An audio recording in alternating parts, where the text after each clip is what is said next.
À la une de cette édition, un forum qui met un point d'honneur sur l'entrepreneuriat et l'employabilité des jeunes et des femmes. La 13e édition du Forum national de la recherche scientifique et des innovations technologiques FAIRCIT se tiendra du 26 au 30 octobre à Ouagadougou. Forum lancé ce jour au cours d'une conférence de presse. Le point dans cette édition. Et dans cette édition, le PNDS 2 et son mode de financement expliqué aux populations de Gawa dans le centre-sud, des forces vives qui ont également pris connaissance du bilan du précédent référentiel. Les détails dans un instant. Dans cette édition et en page internationale, le Mali exprime sa colère contre la France après les propos d'Emmanuel Macron jugés regrettables. Bamako appelle à la retenue. L'ambassadeur de France a d'ailleurs été convoqué par le ministre malien des Affaires étrangères. Voilà pour les titres. Madame, Monsieur, bonjour et merci de vous informer sur la RTP. La 13e édition du Forum national de la recherche scientifique et des innovations technologiques connaîtra des innovations majeures, indiquent les responsables du ministère de la Recherche scientifique qui étaient ce matin face à la presse. C'est du 26 au 30 octobre prochain à Ouagadougou que se tiendra ce grand rendez-vous. Les réflexions seront principalement axées sur l'entrepreneuriat et l'employabilité des jeunes et des femmes dans la sous-région ouest africaine. Le point complet avec Paul-David Bambara et Abdelaziz Yadjibou. Il symbolise l'environnement, la communauté scientifique, l'univers de la recherche, de l'invention et de l'innovation technologique. C'est le logo officiel de la 13e édition du Forum national de la recherche scientifique et des innovations technologiques FAIRCIT. Une édition marquant les 25 années du Forum qui se tient chaque 2 ans. L'événement prévu se dérouler du 26 au 30 octobre prochain à Ouagadougou va réunir plusieurs institutions nationales, régionales et internationales pour parler science. Les temps forts seront l'exposition des résultats de la recherche et de l'innovation, cela dans l'esprit de la coopération scientifique en Afrique et de l'intégration régionale. En choisissant cette année de mettre en avant l'entrepreneuriat et l'employabilité des jeunes et des femmes, nous voulons mettre en exergue la nécessité de promouvoir un entrepreneuriat durable au Burkina Faso afin de créer plus d'emplois au profit des jeunes et des femmes. La 13e édition du FAIRCIT connaît des innovations majeures dont la possibilité de suivre les communications en ligne. Généralement, les communications se font en présentiel.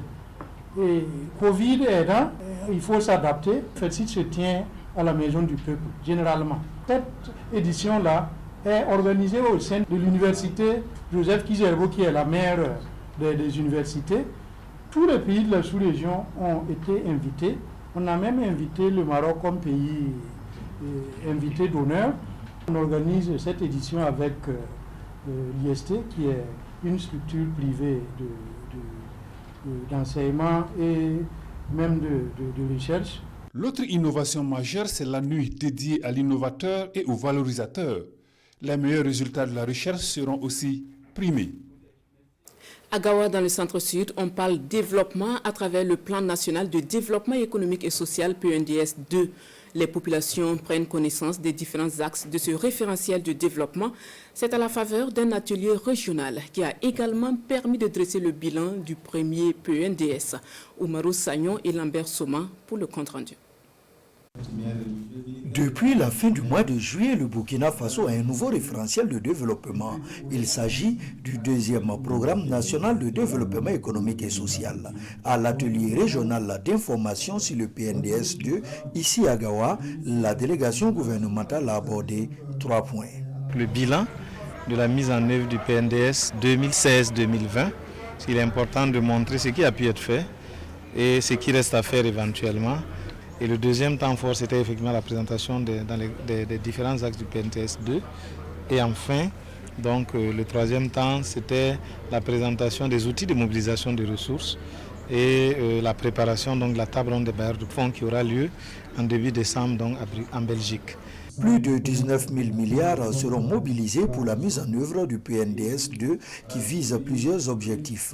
On peut citer entre autres le rétablissement de la sécurité et la paix, le renforcement de la résilience des populations et la transformation en profondeur de notre économie. Le coût de ce deuxième plan est de 19 000 milliards, donc il sera financé à hauteur de 63% par les ressources propres, mais à hauteur de 37%, on va dire comme ça, par les ressources extérieures, dont à peu près 9% est pour le moment mobilisé si on en juge les conventions déjà signées, et il reste en pure recherche de financement à peu près 28% du coût de ce plan. Le PNDS2 couvre la période 2021-2025. Pour sa réussite, des innovations sont apportées. Les aspects innovants en termes de mobilisation des ressources, par exemple de l'actionnariat populaire, les financements participatifs, mais aussi la prise en compte des questions de sécurité, des questions de paix, des questions de cohésion sociale dans la deuxième phase du PNDS. Ça, c'est extrêmement important. Ce n'était pas très bien marqué dans la PNDS 2007-2020. Selon le secrétariat permanent du PNDS, la phase 1 qui a couvert la période 2016-2020 a enregistré un taux de réalisation de 77%. Voilà, après le sud-ouest, nous mettons le cap sur la boucle du monde avec le Forum des investisseurs et des affaires. Une première édition qui a débuté le 4 octobre à Dédougou. Il s'agit pour les initiateurs de poser le sujet du développement du tissu industriel de la région afin de trouver solution aux difficultés qui entravent son envol. Retour sur la cérémonie de lancement avec Nabaïda Dabiré et Karim Ouedraogo. Ce forum régional réunit les acteurs du secteur privé de la région ici dans la cité de Bangui.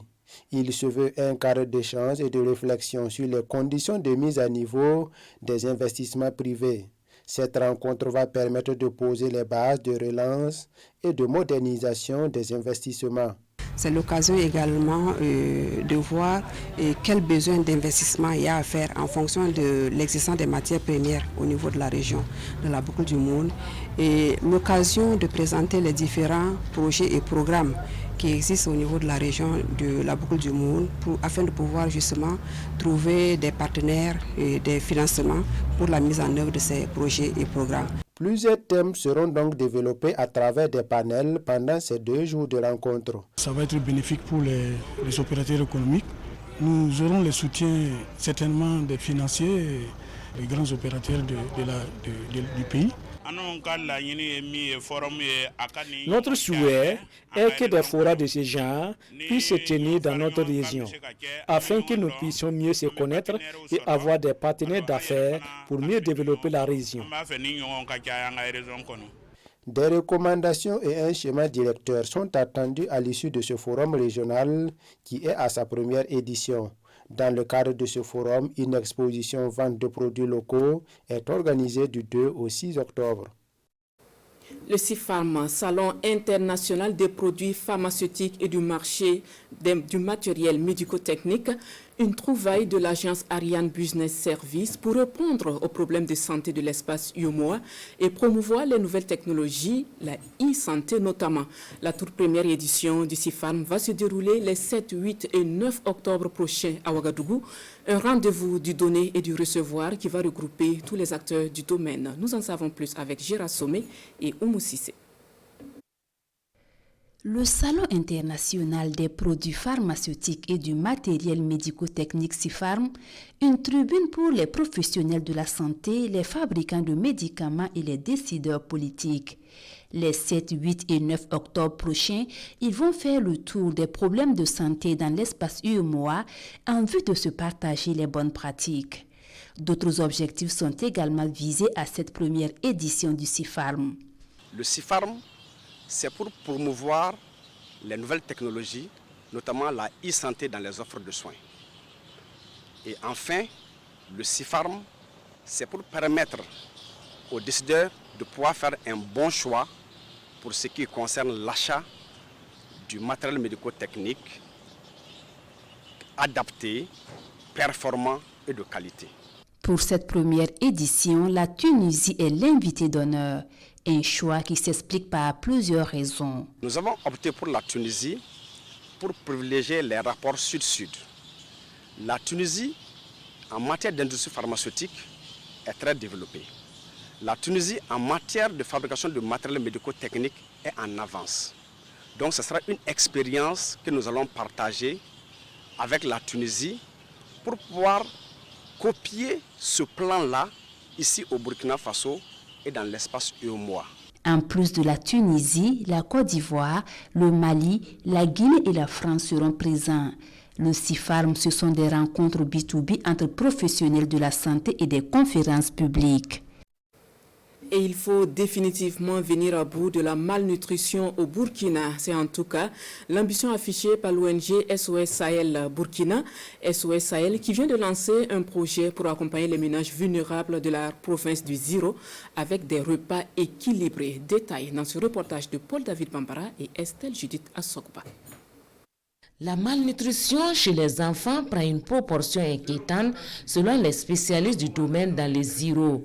Le taux de prévalence se chiffre à 11,7% contre 9,1% au niveau national. Les indicateurs sont au rouge. Il faut agir vite pour venir à bout de la malnutrition dans cette partie du Burkina. Et SOS Sahel, un des partenaires sûrs qui s'implante dans la localité, en lançant ce 5 octobre le projet d'appui à la lutte contre la malnutrition dans la province du Ziro. À travers ce projet, SOS Burkina veut faire éclore de nouvelles notions en matière de nutrition au sein des communautés, tout en intégrant les ingrédients locaux dans les habitudes alimentaires. Les femmes apprendront que un enfant de 0 à 5 ans, c'est pendant cette marge-là que l'enfant se constitue dans son physique, mais aussi surtout dans son mental, dans son cerveau, et qu'il faille lui apporter tous les nutriments nécessaires en additif avec le lait maternel. Les collectivités territoriales, les autorités provinciales et acteurs au développement marquent d'ores et déjà leur volonté à soutenir SOS Burkina pour une mise en œuvre réussie du projet. Nous allons travailler d'arrache-pied à ce que ça puisse être une réalité. Parce que de là, si nous arrivons à bien le faire, nous sommes sûrs que de là peut naître encore d'autres projets liés également aussi à la santé qui pourraient effectivement améliorer l'état de la santé de la population au sein de la province du Ziro. Pour cette phase d'expérimentation, l'ONG SOS se donne 2 ans pour réussir le pari. Et si vous voulez manger qualité et équilibré, vous n'avez qu'à vous rendre à la 4e édition de la foire du consommant local qui va se dérouler du 26 octobre au 1er novembre prochain à Ouagadougou. Au cours d'un point de presse, les promoteurs ont expliqué les enjeux de cet événement qui vise à booster l'économie nationale par la valorisation de la production et de la consommation locale. Amadou Ilboudo, Abdel Aziz Yadjoubou, reportage. Les promoteurs de la foire du consommant local dénommée Burkina Dara s'activent pour réussir le pari de l'acte 4. Une 4e édition qui veut saisir l'opportunité qu'offre le mois d'octobre, désigné par l'UEMOA comme mois du consommant local pour activer le levier de la production et de la consommation locale. Pour les initiateurs, il s'agit à travers cette foire qui se tient du 26 octobre au 1er novembre prochain sur le site de l'ex-camp fonctionnaire en plein cœur de Ouagadougou d'offrir aux producteurs et inventeurs locaux une vitrine de promotion, d'affaires et d'écoulement de leurs produits. La présente édition de la foire du consommant local, le Burkina Daga 4, constitue une vitrine de la promotion du Made in Burkina destinée à permettre aux producteurs et inventeurs d'exposer et de vendre leurs produits ainsi que leur savoir-faire. Dans un contexte socio-économique difficile du fait de la pandémie du Covid-19, la production et la consommation locale sont pour les promoteurs de la foire du consommant local Burkina Dara un levier sûr pour redonner à l'économie burkinabé une santé meilleure. Elle a pour thème principal production locale et panorama de financement. Quelle stratégie pour accélérer la production et la consommation de masse dans un contexte de Covid-19? C'est l'occasion pour nous d'inviter toutes les structures de financement publiques et privées à participer activement à l'événement, vu la pertinence du thème. Au-delà de l'exposition vente, sont prévus un panel débat, des formations, des rencontres B2B, un concours Palme d'Or de l'entrepreneuriat burkinabé, des prestations d'artistes et un dîner gala. La commune de Kion, dans le Sanguier, célèbre l'excellence à l'école primaire et post-primaire. Cela à travers une journée dite de l'excellence scolaire. Une centaine d'élèves et enseignants ont été récompensés à l'occasion pour avoir brillé au cours de l'année scolaire 2020-2021. Des attestations de reconnaissance ont également été décernées aux personnes ayant contribué au rayonnement de l'école dans la localité. Témoignage avec Moussa Ouedraogo et Yann Kiteta. Aujourd'hui, c'est jour de récompense pour les meilleurs élèves de la commune de Kion dans la province du Sanguier. 118 élèves du CP1 à la classe de terminale des établissements secondaires du public et du privé reçoivent des récompenses. Ce sont des prix composés de kits scolaires, des vélos et des ordinateurs portables pour saluer le mérite de ces élèves qui se sont illustrés au titre de l'année scolaire 2020-2021. Un grand merci. Que le Seigneur les accompagne. Je vais utiliser l'ordinateur pour continuer à faire mes études. Au chapitre des récompenses, les enseignants n'ont pas été oubliés. Les meilleurs des classes d'examen ont été primés.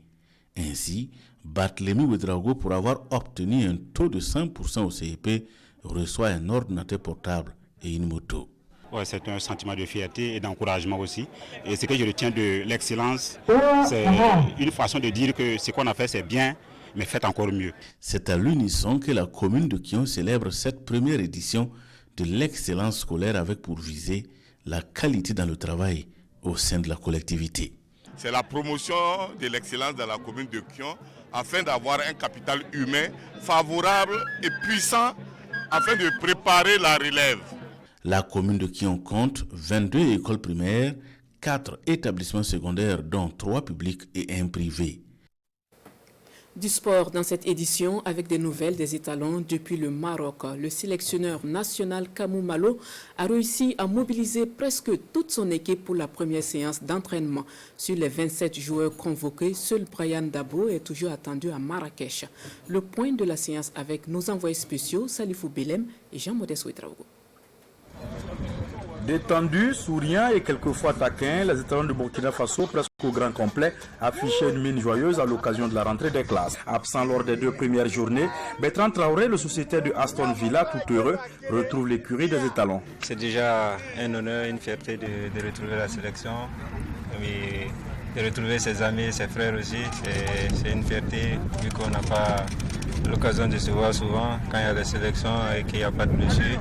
Voilà, on est forcément content de rejoindre l'équipe. Kamou Malo peut ainsi dérouler son programme de préparation de la double confrontation face au Djibouti. L'ambiance est là, ils sont des garçons, depuis on échange, ils sont conscients que cette double confrontation, en tout cas le tournoi, en tout cas la qualification, si nous réellement nous voulons aller à Qatar, c'est bien le moment, en tout cas de le montrer. Il n'y a pas meilleure manière de le montrer que de jouer sur le terrain. L'objectif est bien clair pour tout le monde, prendre 6 points à l'issue des 2 matchs. On y croit parce que notre objectif d'abord c'est de pouvoir se qualifier pour cette Coupe du Monde. Donc il faudra prendre tous les matchs au sérieux. Voilà, Djibouti, je crois que personne, voilà, les gens se disent que c'est une petite équipe. Mais nous, on est conscients de ce qui nous attend pour ce match. Il faudra prendre ce match au sérieux pour pouvoir arracher les 6 points comme vous l'avez dit. Cependant, il faudrait respecter l'adversaire afin d'éviter le piège djiboutien. C'est pourquoi Alain Traoré, sociétaire du club djiboutien Arta Sola 7, non sélectionné par Kamou Malo et de passage à Marrakech pour encourager ses coéquipiers, prévient. Dans l'équipe de Djibouti, il y a 8 joueurs de Arta Sola. On peut dire que c'est des joueurs qui sont techniques et physiquement c'est un peu léger parce que c'est des joueurs qui sont fins comme moi, ils sont un peu petits de taille. Après il y a 2-3 qui sont vraiment costauds, mais après techniquement ils sont bons. Tactiquement il y a de quoi faire. Pour cette première vraie séance, une petite prière et une séance assez légère d'échauffement avant que le groupe ne soit divisé en 2. Ceux qui viennent de rejoindre le groupe ont eu droit à un footing dans la foulée du préparateur physique. Pendant ce temps, le reste du groupe s'attelait à des exercices de passe courte et de combinaison. Les gardiens, quant à eux, sont déjà à fond. La préparation peut donc commencer. hors de nos frontières et suite de l'escalade de tensions entre la France et le Mali. Bamako convoque l'ambassadeur de France pour exprimer son mécontentement après les propos critiques du président français. Le ministre malien des Affaires étrangères parle de propos jugés regrettables et inamicaux d'Emmanuel Macron à l'encontre de la junte militaire au pouvoir. Suivant. Où iront les tensions entre Bamako et Paris? Abdoulaye Diop, ministre malien des Affaires étrangères, a publié ce mardi un communiqué cinglant. Il qualifie les propos d'Emmanuel Macron d'inamicaux et désobligeants et l'a dit à l'ambassadeur de France qui l'a convoqué. Ces propos, le président de la République les a tenus lors d'une interview le matin même. Et donc l'armée française n'a pas à se substituer au non-travail, si je puis dire, de l'État malien. Il doit y revenir. Et donc nous nous reconcentrons, nous, à la fois géographiquement en termes de mission, sur la stricte lutte contre les groupes terroristes. Les relations entre Bamako et Paris se dégradent depuis l'annonce au début de l'été par Emmanuel Macron de la réorganisation en profondeur de la présence militaire française au Sahel, présence qui remonte déjà à 2013. À la tribune de l'ONU, le Premier ministre malien, Choguel Maïga, entré en fonction début juin après le nouveau coup d'État dans le pays, avait même accusé la France d'abandon. C'est une honte, avait réagi déjà Emmanuel Macron. Les échanges verbaux inamicaux se poursuivent donc alors que parallèlement Bamako se tourne de plus en plus vers l'est, vers Moscou pour l'aide militaire. Ici la livraison d'hélicoptères. Bamako qui se tourne aussi vers la sulfureuse société paramilitaire russe Wagner, soupçonnée d'agir en sous-main pour le compte du Kremlin. Une présence de ces mercenaires serait incompatible avec le maintien militaire français au Mali, ne cesse d'avertir Paris. Un tour à présent dans les kiosques à journaux. Les quotidiens de ce mercredi plongent les lecteurs dans l'analyse de la situation diplomatique franco-africaine.